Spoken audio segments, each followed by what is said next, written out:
This is Jeannie with the Christian Post.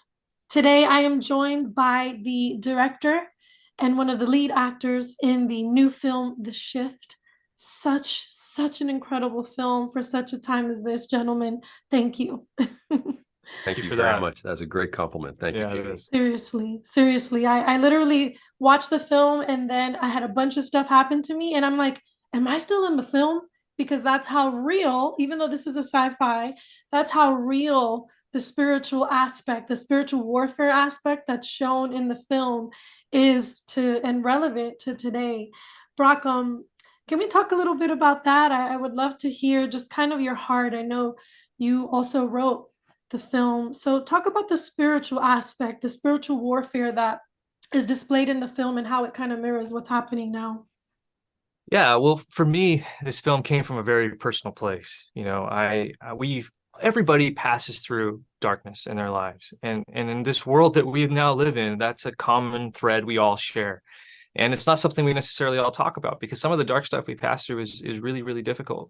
For me, kind of the inception point for just thinking about darkness and light in my own life came when my father he was shot in an armed robbery when I was 12 years old. He was shot 13 times and he lived.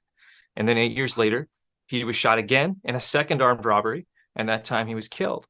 And I was 19 years old when that happened, and I had the example of what had happened to him 8 years earlier. I had seen him not grow bitter. I seen him forgive the men who had shot him the first time. And I was able to carry that forward with me when he was killed. And that first night was a difficult night. It was I mean, as you can imagine, it was a night of great darkness, one of the darkest moments of my entire life. And there were two men that killed him, that meant to kill him. They did it on purpose. It wasn't an accident. And I had to deal with that. And so my first instinct, of course, was anger. I was very angry. But as quickly as that anger came, it left. And what was replaced by was this great love and this great empathy for the men who had killed him. And I got there because I realized that what they had done to my father, which was take his life, was not as bad as what they had done to themselves and to their souls. Because they had committed a sin beyond anything I've ever done. And I know how I feel when I commit sin. I know how terrible that feels. I couldn't imagine how they would feel because I didn't think they would necessarily understand that night what they had done, but eventually they would. And that would be so awful and so terrible and so unimaginable. And so I felt this, I got a glimpse. I really believe I got a glimpse at the love that Christ feels for us. And that is something that I've carried with me to this day. I've never had a moment of anger towards them since. I've only felt love towards these men. Um, and so that darkness that I experienced that night brought me to a place where I could see love and light in a way that I never imagined. And that to me is the film. Yeah. The film has its dark moments, it does, but it is really about the light that we can experience because we pass through that kind of darkness. Neil, I talked to you before watching the film, and I had asked you how hard it was to play the devil, if you will. And you've played bad guys really well for many years, but the devil, that's a whole nother level. And it was phenomenal. You did, of course, as always, amazing. The acting was so good. But to what Brock's point is, there is a point in the film where we see the lead character, and he kind of says, all the evil in the world makes God so much easier to see. And I would just love to hear your take on that quote, what Brock is saying, having to dig so deep into darkness, living in a world that, where we turn on the news, their darkness surrounds, but you're a man of faith and you're always so open about your faith. Can you share how you see God in the midst of this darkness? Wow. Um, It's a big question. that's a multi-level in life. It's, if we just realize that God has our back, if we just accept all the gifts that he bestows upon us for nothing, then we would stop being so envious of other people, would stop being so greedy for certain things. Mm. I keep saying God created us as his children. Doesn't matter what color you are, doesn't matter your race, your religion, your creed, where you're from, if you have money, if you don't have money, we're all brothers and sisters. And if we rooted it for each other, like a true family should, wouldn't this world be just a remarkable place?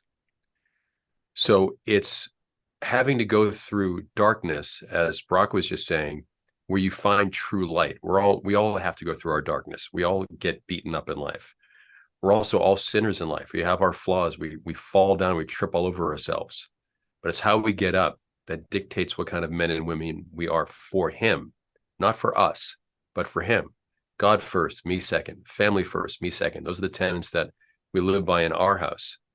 And if more people live by that, man, wouldn't the world be just a much sweeter place to live in? I mean, look around, look behind you right there. Look at that view that you have every day.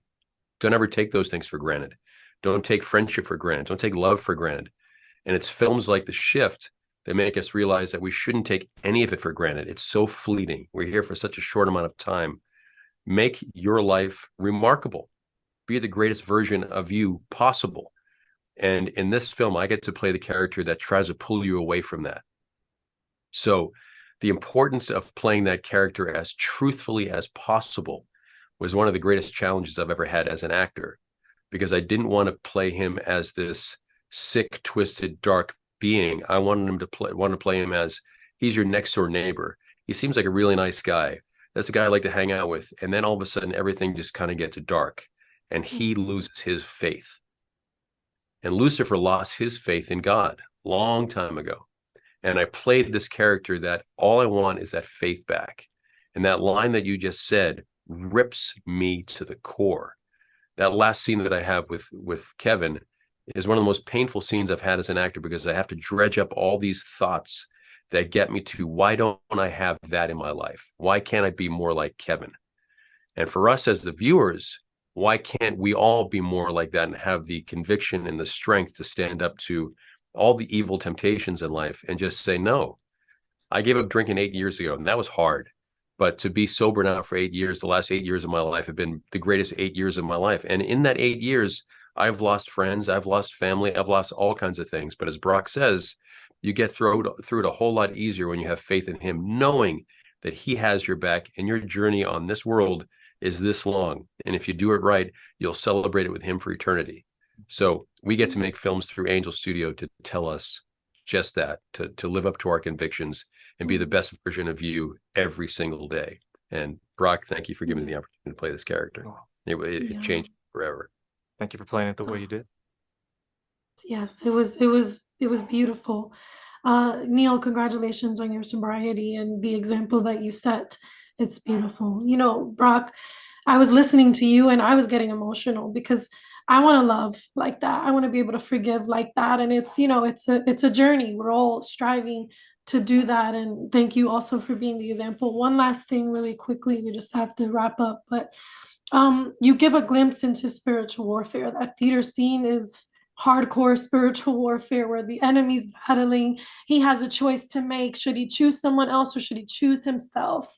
If we have a couple seconds left, just one thing that you'd like to say to encourage people to choose others before themselves, what would that be?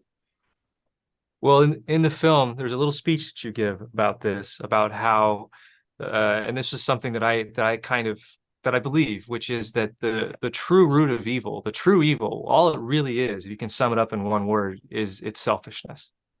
It's selfishness. Because if you think about what true good is, the truest good that's ever been done is the sacrifice that Christ made for all of us. It was the most selfless act in the world. So true evil would have to be the opposite of that, which is selfishness. And we were all guilty of that. I certainly am. But I think when you frame evil in that way, and we realize the little evils that perhaps we all commit day in and day out, because we just make the choice of putting ourselves before others. When I break evil down to just be that simple, it's not scary. It's something simple, and it's something it's a constant temptation. And somehow making it that simple makes it easier to resist, makes it easier just to say, you know what? No, I'm just going to choose somebody else. I'm going to choose my family. I'm going to choose my friends. I'm going to choose this guy that I see on the street who's struggling. I'm going to choose to give him something that'll make his day a little bit better over keeping it in my pocket. These are the simple acts that can make such a huge difference, and that will lift us up out of whatever misery we may be in. I truly, truly believe that. And this weekend we have a choice. we have a choice to support what Angel Studios is doing. That if you want to have more films like The Shift to be made and be in the movie theaters for us to watch, that your family can go and watch, and you can talk about a movie after the film's done. If that's what you really want, if you're tired of just the dark landscape of Hollywood and the messages that they send out, then you got to support this film. Even if you just buy tickets for yourself, you can also buy tickets for other families that can't afford to go to the movie theaters and pay it forward. And you can do that. It's At angel.com/share the shift. And what better Christmas gift is there to give other people a chance to have the opportunity to see an uplifting film to help them get through the problems that they have in life, and to give them an opportunity to think, man, if Kevin can get through this, maybe I can try a little bit harder. Maybe I can stop drinking. Maybe I can stop being envious. Maybe I can stop being angry. Maybe I can get over whatever problems I have in life. And that's the importance of films like this. And that's why we need your support this weekend. Thank you so much, gentlemen. I'm taking my whole family. Please keep up the great work. I love the scriptures throughout the film. It was just amazing. Thank you guys so much. God bless. Great seeing you. God bless you.